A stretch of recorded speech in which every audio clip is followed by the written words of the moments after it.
Hello, this is Greg. I purchased a new power supply. It is this guy right here, 30 volt, 10 amp. Purchased it through Temu and from this guy's right here, KUAIQU. So, it's $49 on their site. Oh, that's a 60 volt 5 amp, 5583. So that's what I'm working with today. Let's go back to the tripod. And it came very well packed with a couple of very beefy leads, 10 amp, and a very nice beefy power cord. So not real long, but nice. I have it all plugged in, so let's go ahead and turn it on. It has this beep. There's apparently there's a way to mute the beep. I can't find it. It also has over current protection and over volt protection. Again, nothing in here about how to implement it or when. I'll just have to watch. I'm sure someone knows. I'll watch a video and find out. So I've been fooling around with it, and so that I have a reasonable review to do on it. And so the first thing I want to start with is voltages. Let's go ahead and take this down to 0. And we'll start from 0. I have 300 milliamps, pretty much my standard start. And let's hit the power. Okay. And we're at point, can you see it okay? Everything's in the right direction, yeah. So let's go down here to fine.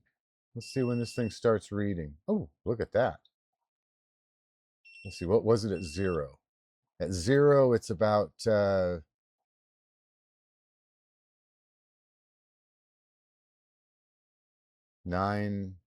I guess it doesn't matter. Let's turn it up 6, 7.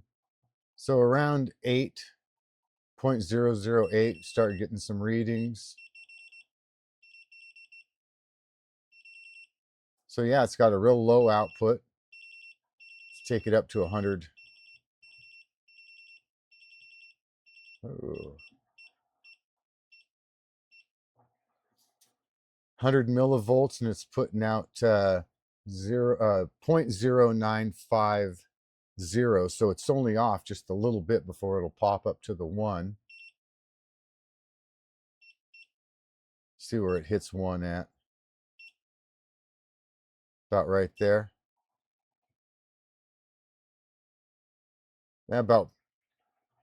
Yeah, right there. So probably a variance in the leads. Let's go ahead and go to course. Oh, and this is one thing too, is that the course button controls the first 2 digits. The fine controls the last 2 digits. So if we just go up here to this one, we can just take it right up to 32. And this one puts out 31.98 volts. And it's a 30 volt, and it gives me an extra 2 volts. So I like that. That other company said 30 volts, and they gave me 24 volts. So I'm not even sure where this is made. Probably China. I'm not even going to look right now. So yeah, as far as that goes, that works good. So we'll turn the output off. The reason I went with the one with the output is because the power supply I have now has an output. I'm kind of in the routine of doing it that way, and I didn't want to change. I didn't want one where you had to turn it on, set it, and then turn it off, hook it up, and turn it on again. And I wasn't sure on a lot of the other ones. It didn't say whether it did or didn't have this feature, but this one actually, picture's worth 1,000 words. So that's how that was one of the reasons I got this one. And, I figured that, more money, maybe it'll get me one that actually works. So, oh, and here's the little manuals that came with it. Little explanation of what all the little buttons are. First thing I want to do is I got a little thrift store electric motor. 3.5. This is a 3.5 volt to 5 volt electric motor. Let's see if I can get it to lay down here. There we go. So let's take this to go 4 volt, 300 milliamp, and hit the button. Oh, that's nice. Starts up nice. What do we got here? 1.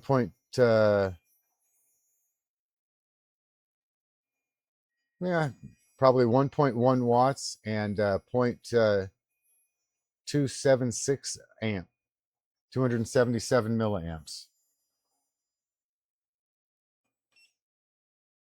So that works. I have a couple of other things here. How about a little light chaser?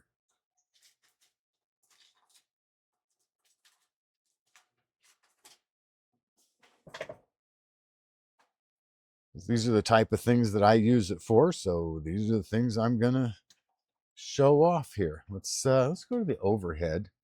I've seen the front of it. Let's see, overhead and then mirror. There we go. Okay, and it's I'm just going to leave it at the 4 volts, and yeah, that works. So outputs. Let's see, what else can we do? Let's check the amps. Let's see how many amps I can get out of this thing. I'm going to stop and put it in a spot to where it has a spot to sit. It's in my way now. Okay, I have my little whatever this little device is, little load tester. So I'm going to hook this up. And the power supply is over here on the left now. My hand in front of it there.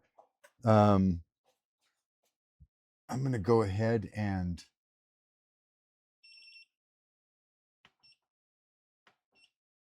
turn it up to 32, and then the amps just go to 10, 10.10. Let's turn this on. We've got 32 volts. Okay. Now, this will only go to 180 watts, so I'm not going to be able to get 10 amps out of it. So let's see what we can do here. I'm watching the watts right here. Now, if it goes to 195, it'll automatically shut down. Doesn't hurt anything, it just shuts it down. So that's about as far as I'll be able to do this test. Let's see what we get out of it. Down here to the fine knob. 180, 185 watts. And we're drawing we're driving 6 amps. This right here, 6 amps, 5.98. So that's fairly good. That's, that's really close. And it's continuing to rise up a little bit. Just let it run here for a second. Is it going to stabilize at a spot? Seems to keep dancing around a little bit. But that could be this. It may not be, it may be this, not that. Because this just turned on, it's cold, everything's getting settled in for heat sinks.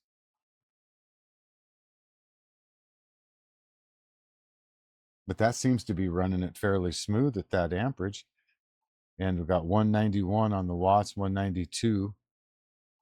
It's not going any higher, and this is staying where it is. So yeah, it's not 10 amps, but so far so good. There's no indication that that won't work.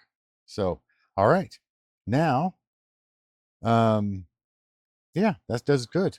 So turn this down, and turn my output off. And then I have to pause and find a extension cord to check the USBs. And here is the output on my USB-A right here, 4.94 volts. And